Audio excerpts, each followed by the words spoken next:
atmosphere. I mean, I still struggle to take in what's happening here. To think of all the clubs that have won the Premier League. At Man City, that was meant to happen. Man United, Chelsea, Arsenal.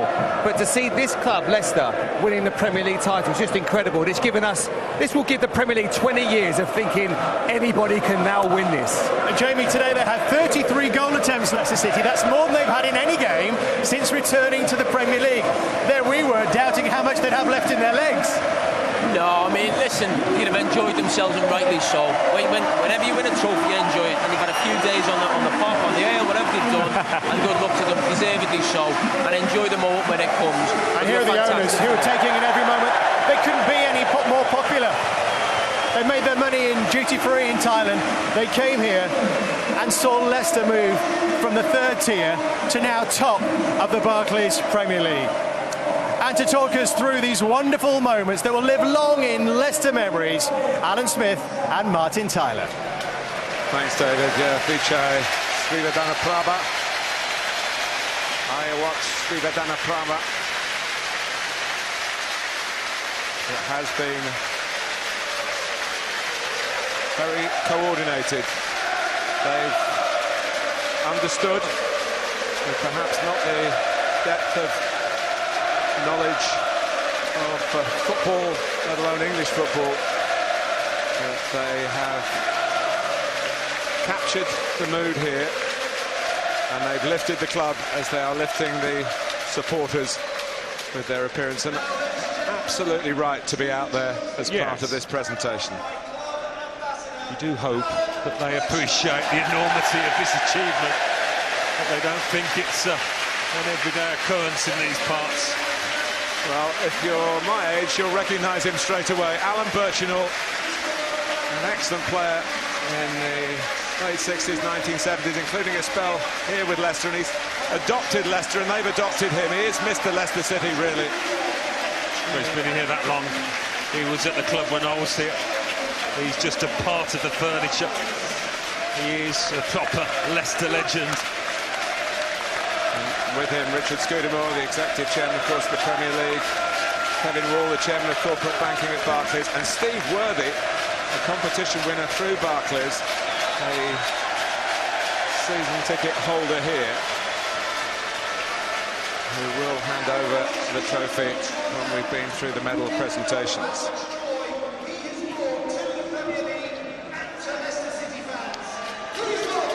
Well, here he comes. Claudio Ranieri. Dilly ding, dilly dong.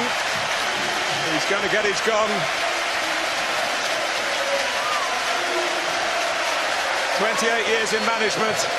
The first time, and he's been at some great clubs, that he's ever experienced being a league title winner. Charming, but with an inner steel, Alan, that you have to have to be a Premier League winning manager. No, of course, you can't just achieve what he has this season by being a nice man and comical in press conferences. He knows what he's all about and what he wants from his play.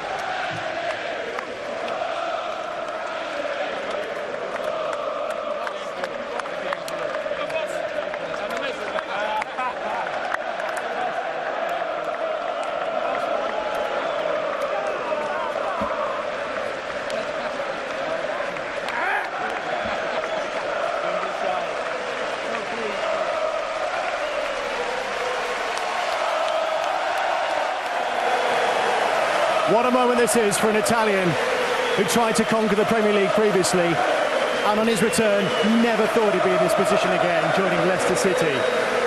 Remember where he came from, by Greece, the latest position where it ended in disaster. Nobody thought he was a good appointment at the time. Not one expert thought that Claudio Ranieri's return would end in this kind of success. But somehow he's managed to create this incredible bond amongst these players, making them fight for each other and believe in a cause week by week. Target by target, he's ticked them off. To this point today, a moment that Leicester City would never believe they would have seen. I'm afraid we've lost power momentarily. It's been one of those stormy days around Leicester. They've had it all season, haven't they, Jamie? We thought they could control the weather the way it's been here. Absolutely. Just going back to Claudio Ranieri there. I mean, I love what he said this week. When he arrived, he was the tinker man. Now he's the thinker man. And that sums it up. He's done such a great job with this group of players. He's made them all believe.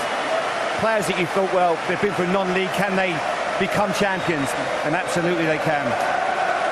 These players here, I said on Monday night, legends for a lifetime, and that's what they'll be. Going back to Ranieri, I think the job he's done. At Liverpool, you've got a statue of Bill Shankly. They've got a statue at Manchester United for Alex Ferguson. For this one moment, this one season, this man deserves the statue. I'm pleased to say we can now rejoin Alan Smith and Martin Tyler.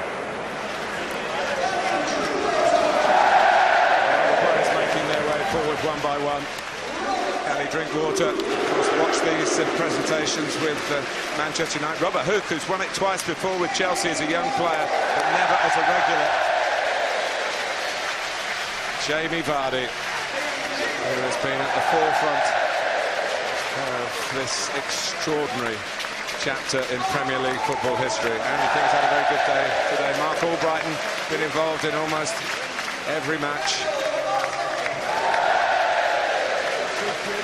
And waiting at the background is Captain Morgan. Conte, N'Golo Conte, what a player, Alan. What a player. But in 50 years' time, I think supporters, Leicester and football supporters, will be able to name this team from Kasper Schmeichel to Jamie Vardy. They will go down in football folklore, there's no doubt about that. Well, from Premier League also-rans last season, survivors just about. There's no exaggeration to say that they've got football immortality.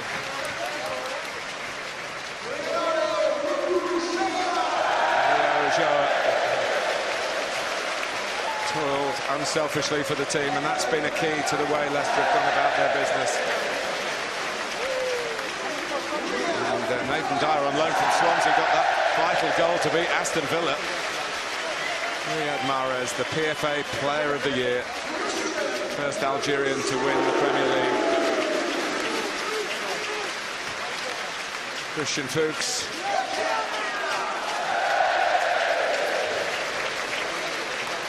Gürkan Inler, who's hardly had a look in, but qualified for a medal, a really established player for Switzerland, who played in Serie A. Well, shades of Ipswich Town in the 60s, Nottingham Forest in the 70s, but this is unique. A modern-day football miracle. They have blown their rivals away. They have blown us all away, in truth. Premier League champions 2016, the amazing Leicester City.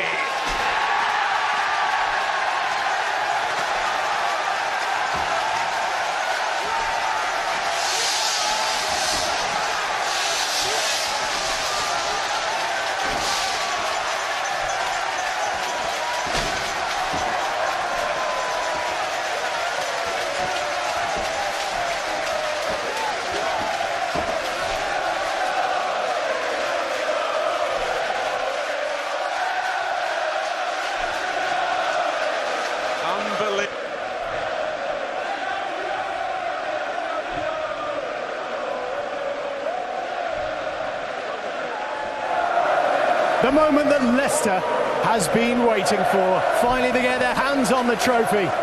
The first new winners of the English top division since Nottingham Forest back in 1978. And they've done it in style. From the first game here of the season when they took Sunderland to pieces, really, beating them by 4-2, all those stunning comebacks. And then people started to believe. From January, they've led the way by themselves. Since November, they've been behind in matches for just 60 minutes, and every time it seemed like the pressure was on and Leicester City were about to stumble, they found another way, found another gear to be here today. Their crowning glory, Jamie Carragher.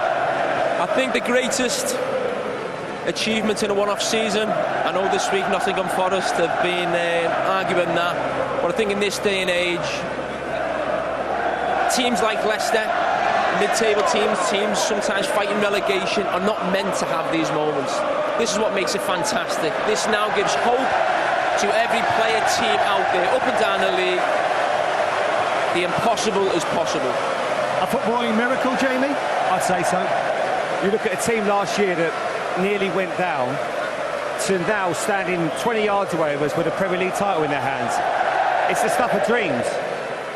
They have been magnificent, and I emphasise the word team because they have been as one all season. Don't matter who stepped in, that player has been magnificent, from Schmeichel to Vardy. Every single one of them has been immense. They've got a great captain, a great leader. Because as Jamie said, this isn't meant to happen. It's meant to happen at Man City or United where they spend vast amounts of money. This is little Leicester. And it's beautiful, and I'm so pleased and I'm honoured actually to be here today to witness this. And you see the collective spirit even here. Players who might not have played a full part being whirled on by their teammates, Jamie. Well, you see the impact of King today in midfield. You see Schlupp the last couple of weeks coming to the side when Vardy's been out. And that's what it has been. That team, Wes Morgan there, being a colossus at the back. And every one of these players has their own story of how they've got here. None of them has had it on a plate. They've been released by clubs, they've been on loan, some of them have been on the bench, even at Leicester, and they've come back and done something. And there, the main man, Ranieri. I'm so pleased for him. The criticism he took when he took the job, it was a big surprise for everyone. But the thing with him now, with lots more games coming next season, will he become the Tinkerman again? Maybe he might have to. It shows that nice guys can win, Jamie. Absolutely, and he's done it in a really nice style. He's not tried to bully, he's not tried to play mind games. He's just worked with his team week in, week out. He's well-drilled, organised, disciplined, and it just feels good. It's a feel-good factor about what Leicester have done. And as I said, it's such a beautiful thing for football to have, because there are so many times when we look and think they don't really deserve it. This Leicester team deserve everything they get, and they're an example to every young footballer out there that if you work hard enough, you can be successful, you can get to the top in this game. The backroom staff as well, which of course he kept. Not all managers do that. Apparently it was a condition of doing that. Craig Shakespeare, Steve Walsh. I think Steve Walsh, listen, there's plenty behind the scenes, but Steve Walsh, you can argue, has had as big impact on this title win as the manager, the players there, the work he's done behind the scenes, the players he's brought in. Everyone knows how big recruitment is in football, and some of the signings Leicester have made are some of the greatest signings you'll ever see in Premier League history. Some of the statistics that seem to have defied the normal characteristics of a champion, Jamie. The least possession we've ever seen. 4-4-2. I thought 4-4-2 was dead. I thought no, the Premier League playing 4-4-2. They've proved you can do that. But it shows if you're well organised and you're happy to play without possession, and you've got players like Mahrez and Vardy, Danny Drinkwater, who didn't play today, Mark Albrighton in wide areas. They've been magnificent, and I think that's what has probably been the crown for them. The fact that they've done it in a way that's unconventional to football. You know, I always thought you've got to flood the midfield, but when you've got players that can get around the pitch like they've got with Kante and Drinkwater, you can definitely play 4-4-2, and it's proved that I'm sure a lot of teams will start to play that way next year as well. And why can't they do it again? Why can't they do it again next season, Leicester City? Claudio Ranieri is apparently trying to talk them out of it already. Yes, they have the Champions League as well. That would be some double, wouldn't it? The party's not finished here.